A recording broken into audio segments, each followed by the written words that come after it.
Good morning, ladies and gentlemen. Thank you for flying Movies Merica Airlines.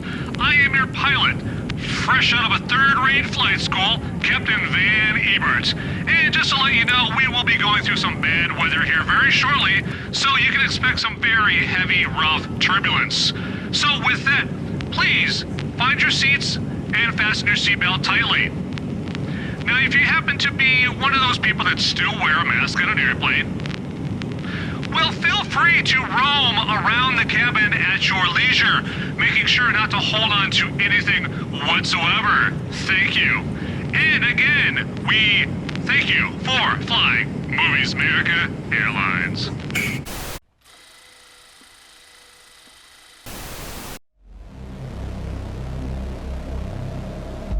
In a world where the number of movies available is great, but many are so bad, you'll learn a new definition of hate. One man sifts and reviews through the movie sludge. One man will be the movie cop, jury, and judge. He goes by many names, but you know him by Movies Merica.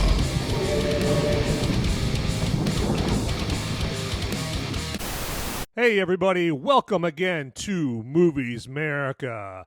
And as always, I'd like to thank you for watching this latest episode, and it always means a lot to me here. Hopefully I can keep you thoroughly entertained in this review of the movie Plane with Gerard Butler, or Jerry as his good friends call him. I don't know Gerard Butler, so I will be referring to him as Gerard.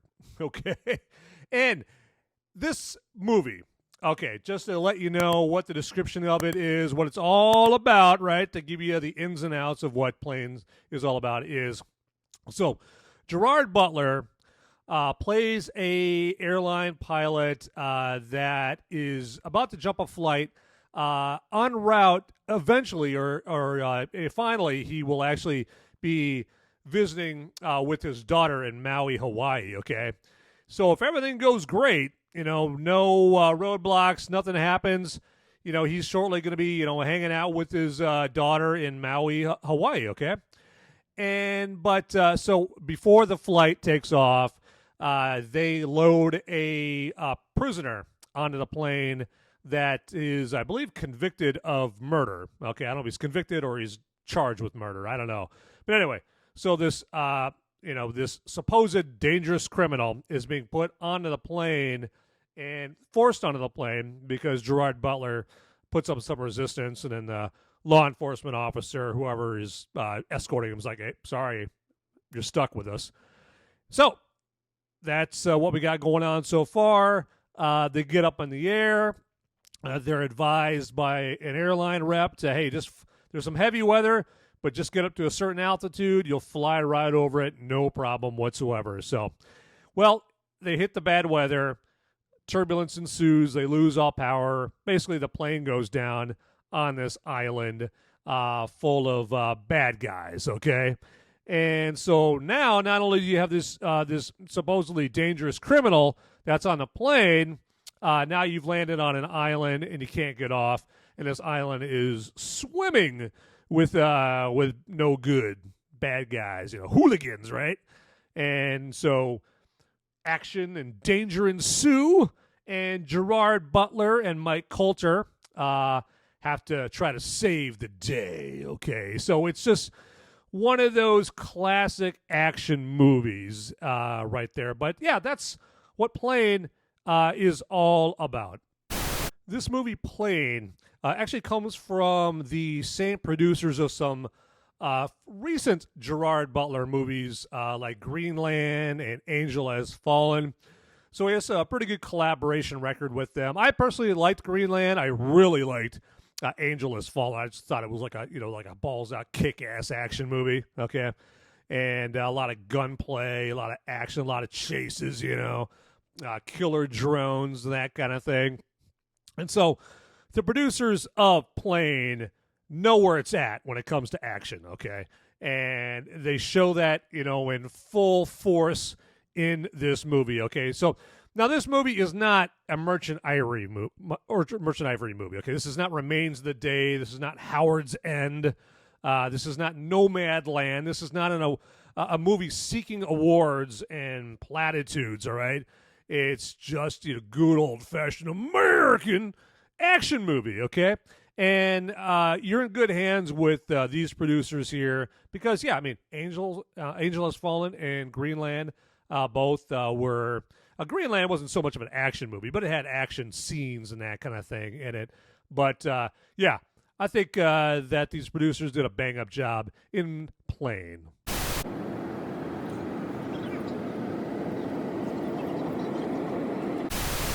All right, before we reach our cruising altitude on this Movies America flight, just want to remind you to like this video and subscribe to this channel if you would. That'd be fantastic, my beloved passengers, all right?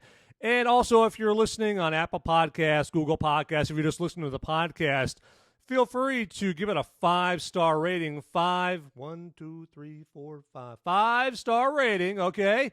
You just have to zip on down all the bottom of all the episodes on Apple Podcast, and there's those funky 5 stars down there.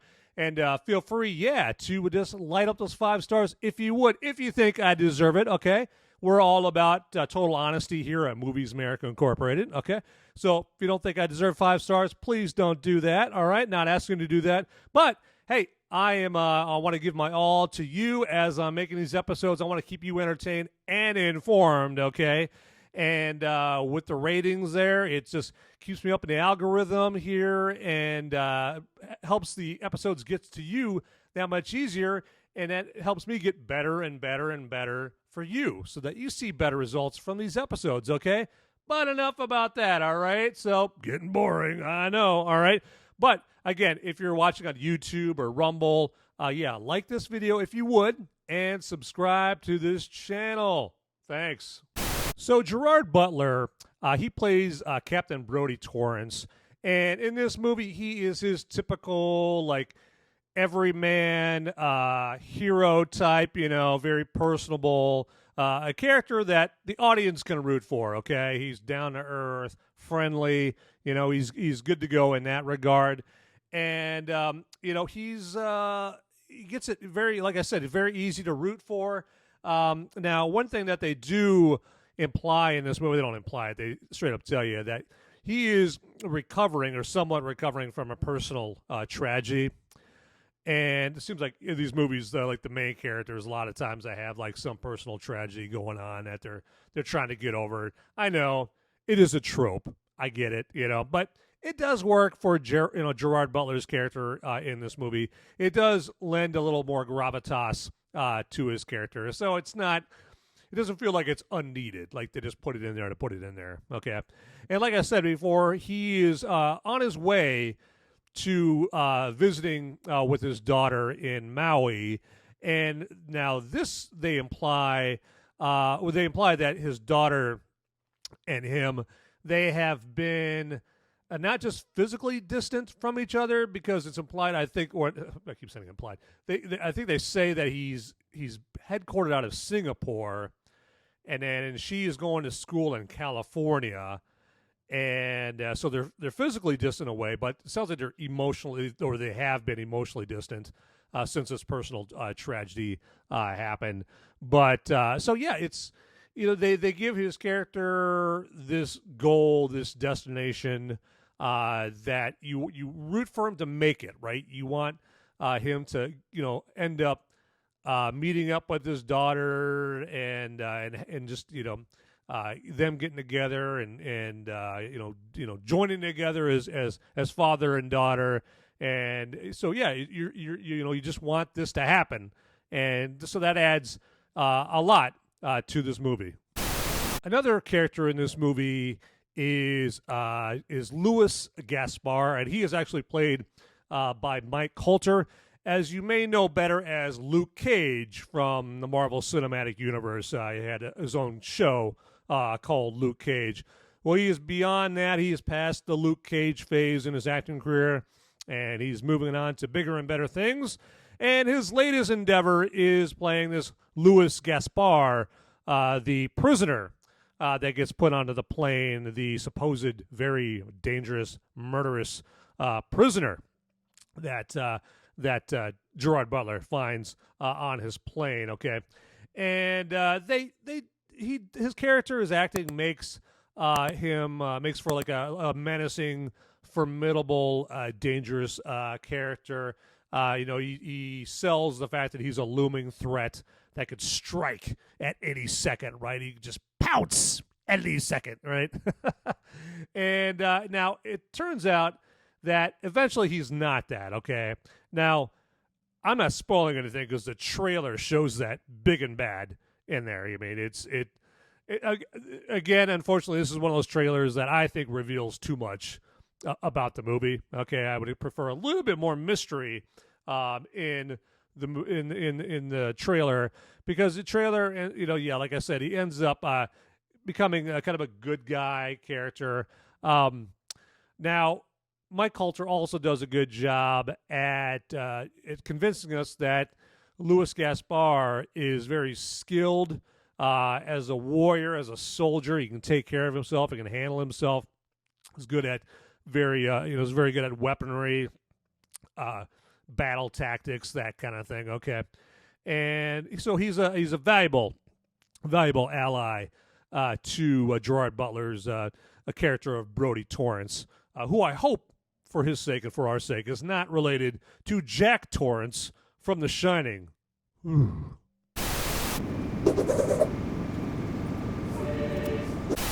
Say hello to my little friend.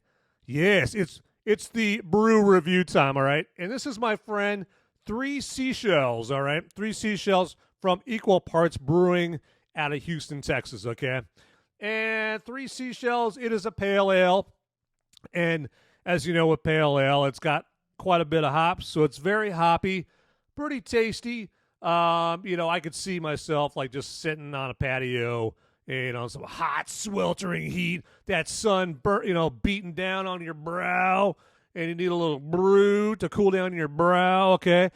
So Three Seashells would definitely do the trick on that. And again, I always have to give my disclaimer, not getting any money from any of the breweries that I do reviews on their brews for, okay? It just happens to work out. I love brew and I love doing reviews, so I do brew reviews for you, all right? And to that end, I'm going to take a tug off this Three Seashells. Now, I don't know if that's a reference from the movie Demolition Man. Remember Demolition Man was Sylvester Stallone? That was one of the jokes. And Demolition Man is, he wanted to go to the bathroom, and he's like, hey, where's the toilet paper? And they're like, toilet paper? Oh, you don't know about the Three Seashells? And they're all just giggling and whatnot. So I don't know if that's a Demolition Man reference or not, but oh well. But instead of yapping about the beer, I'm going to take a little tug off this bad boy.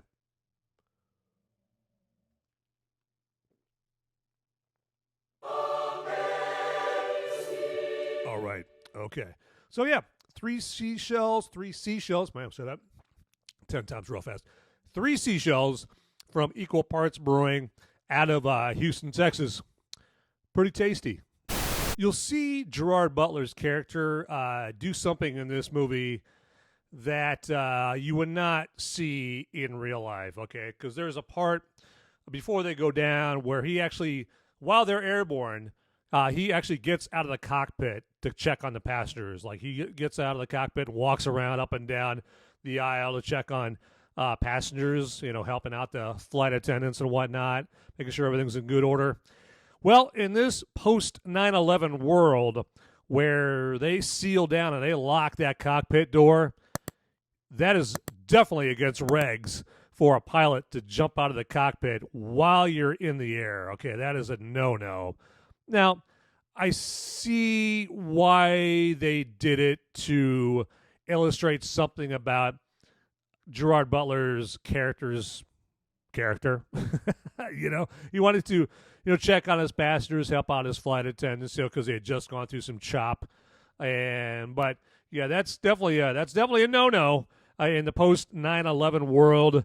But it's forgivable. I mean, it kind of reminds me of like Saving Private Ryan. Okay, so the opening scene in the D-Day invasion, and they have all kinds of things that would never happen in an invasion, or I guess in period, it would not happen. Period. Okay, like when the soldiers are hitting the beach, and you got the German soldiers, they're just opening up on the machine guns on them, like they're just constantly finger on the trigger, for these big long blasts of ammo. Well, that would never happen because the Germans would burn out their barrels, okay? Or the landing craft, the obstacles there. Spielberg had the obstacles like with the 45 degree angle apparatus, like pointed out towards the sea. That would never happen. They're supposed to be pointed away from the sea so that the ships can go up on them, and then there's an explosive at the top. So plane has like some mistakes like that, but again, does it ruin the movie? No. But I remember when I first saw him getting out of the cockpit, I just kind of thought to myself, like, yeah, that would never happen. He'd be in some hot water for that move.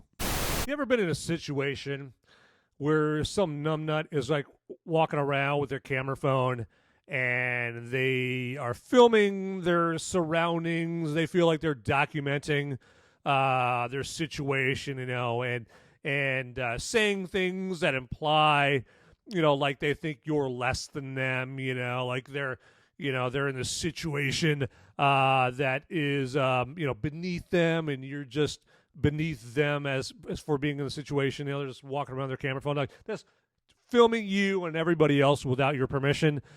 Well, I have been in that situation, and it drives me nuts. Okay. And there's a scene in this movie where it gives you a sense of self-satisfaction about somebody like that. So you got this guy that's walking around, this jerk that's walking around with his camera phone after they had to make a crash landing on this island, and he feels it's his personal mission. He's got to be Ken Burns. He's getting his Ken Burns documentary vibe going on, and it's up to him to document everything here. And so he's just walking around, just kind of like a complete tool. And Mike Coulter's character of Louis Gaspar is having none of it. Okay. And he jumps up and like, "Don't you film me?" or something like that. It just totally shocks the hell out of the tool that's filming them. And it does two things. It gives you personal satisfaction, thinking about, man, I wish somebody that I saw do that would get their comeuppance like that. And two, it establishes how ferocious and how fierce that Mike Coulter's character can be. And he's a formidable dude.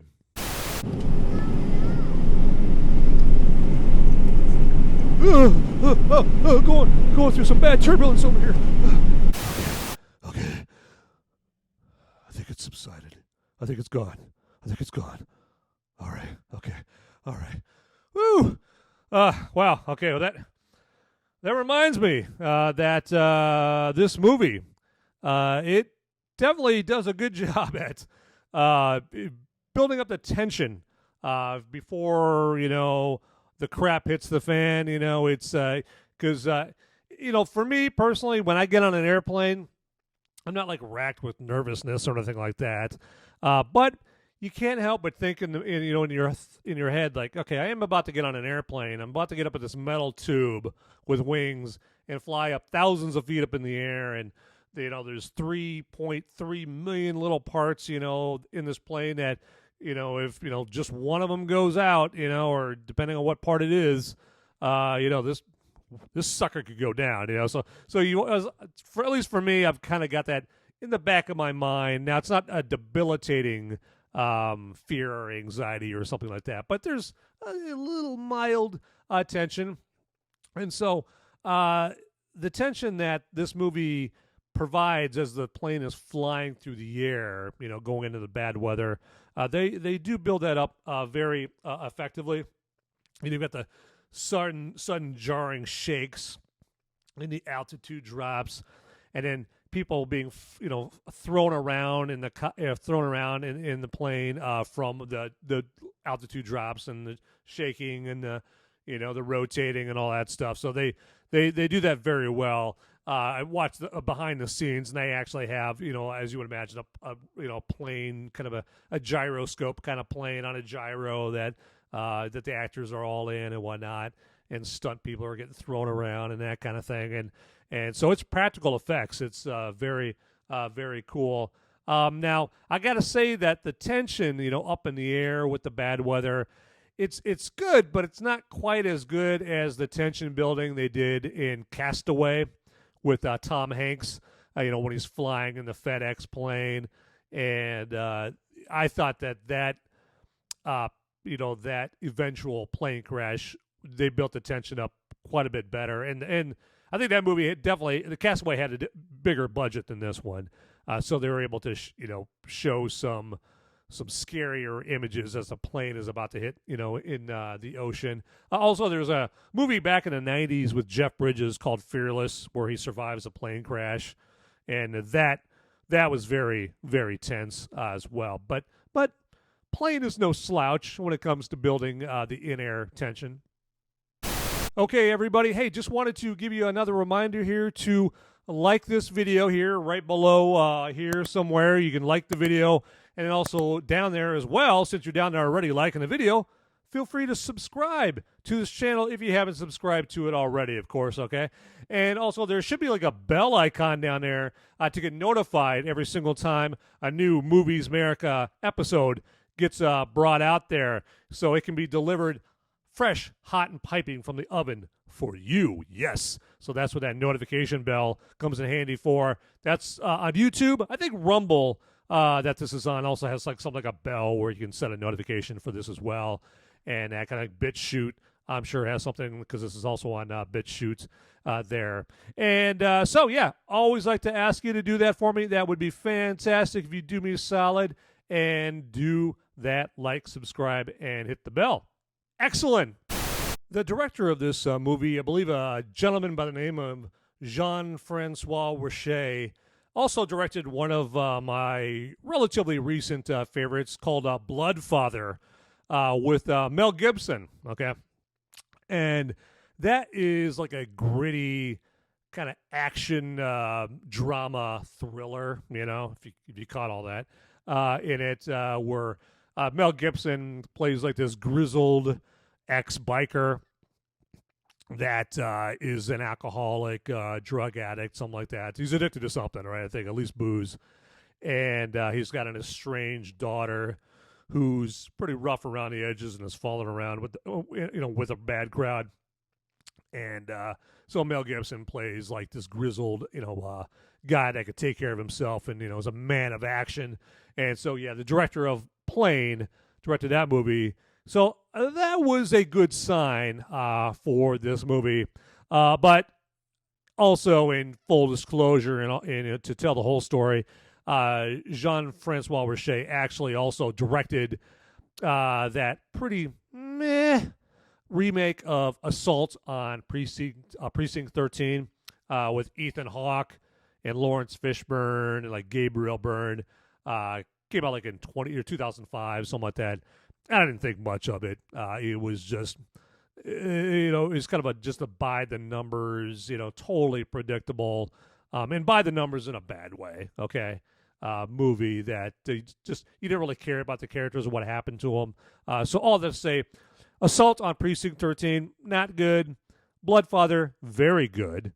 And Plane is very good as well. But, yeah, Jean-François Richet, he's not a household French director, household name as far as French directors go quite yet. He's not up there with Denis Villeneuve or anything like that. He did Dune and Blade Runner 2049. He's not up to that level yet. But, you never know. Things could change.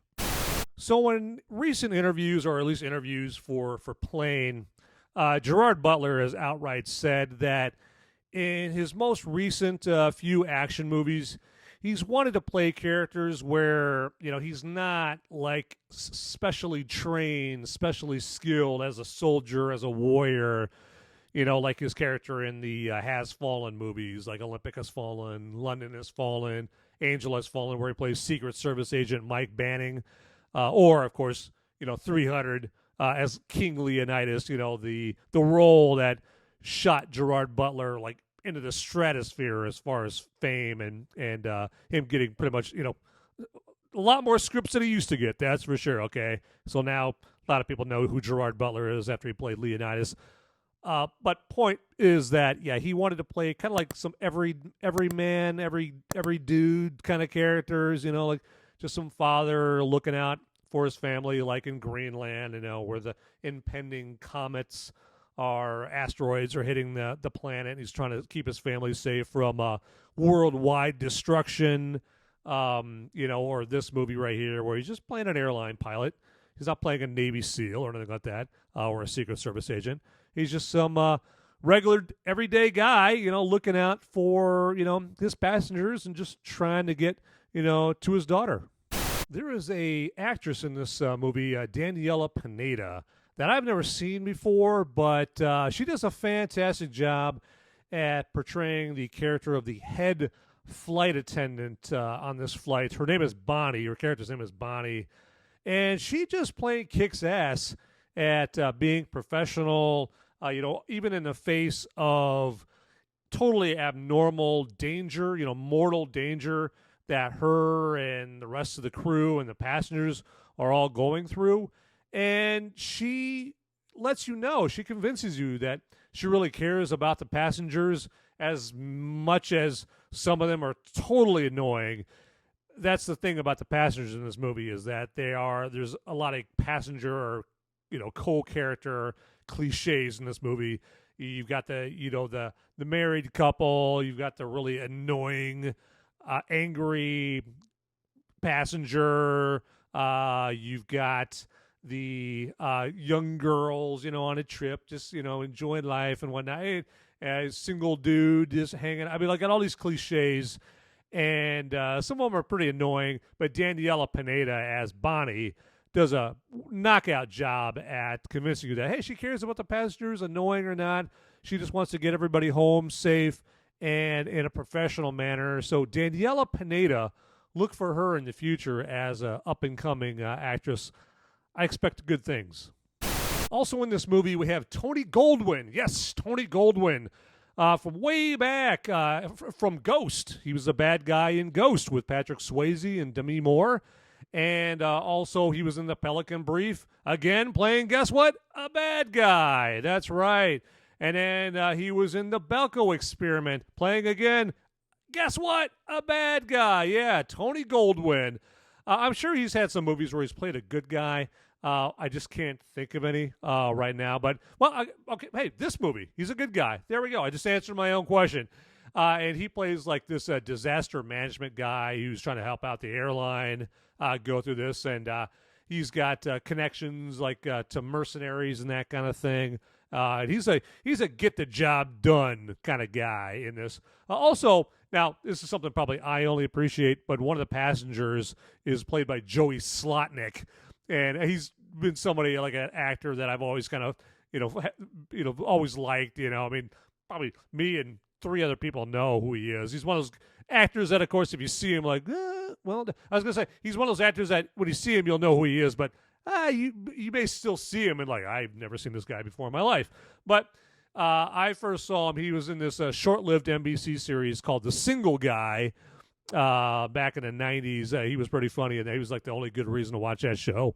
Then he was one of Bill Paxton's assistants in Twister, and also he was in Hollow Man, playing one of the scientists with Kevin Bacon and Elizabeth Shue. But I thought I always like seeing him in movies. But enough about Joey Slotnick. I know nobody else cares about Joey Slotnick except me. I gotta say, I always like movies where the plot calls for some kind of gun-toting assault force to be called in, like coming in with their heavy weaponry and their tactics and their, particular set of skills. And this movie definitely has that, where the aforementioned Tony Goldwyn's character has connections to mercenary teams or mercs, because they give off the impression that Tony Goldwyn is former military, he's ex-mil, and so he has all these military connections, and they're former military, but now they're mercenaries, and so he sends in this merc team to save the passengers and crew of this flight, and it reminds me of like when the SEALs are brought in Captain Phillips to save Captain Phillips, take out the Somali pirates, or when Bruce Willis and company, those Navy SEALs, show up in Tears of the Sun to save some Americans or an American in Tears of the Sun, and in a nice touch of authenticity, the lead guy, the team leader of this merc team in Plane, is actually played by actor and former Navy SEAL Remy Adeleke. Now, I'm sure I'm butchering his last name and probably his first name too, but Remy Adeleke, hope I got that name right. Again, he's a former Navy SEAL, and he plays the team lead of this assault force that Tony Goldwyn's character brings in. And I just think that's cool. Remy actually was also in the movie Ambulance last year with Michael Bay, and also in the Six Underground movie with Ryan Reynolds in Netflix. But I just always love those parts of the plot where they bring in just some weapons-heavy assault team. You may have been thinking the exact same thing I did about this movie. Okay, there's plenty of good things about this movie. One of the bad things about this movie is the title. Okay, I wouldn't blame you for thinking Plane. That's what they went with. Okay. Now, if you watch any of the behind-the-scenes stuff on this movie, you will see that actually the original title of it was, wait for it, The Plane. Woo! Wow. The Plane. Wow, they should have stuck with The Plane. Wow, that's just so much more creative, I tell you. So much more. So they went with Plane. Now, a good movie having a bad title isn't the worst. I mean, The Shawshank Redemption is a perfect example of that. Fantastic, classic movie.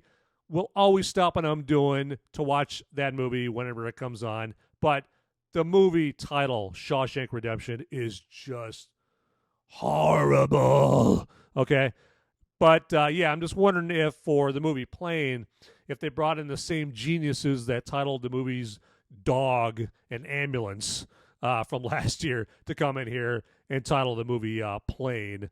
But, with that, I'm going to wrap it up, okay? And in the end, I would recommend going to see Plane. Go check it out at the theaters. We need more movies like this where there's no woke, all right? There's no message. There's no political agenda behind it. It's not an after-school special of wokeness, okay? It's just their main objective is entertaining the people that plunk down the money to watch their creation, right? Okay? That's always good.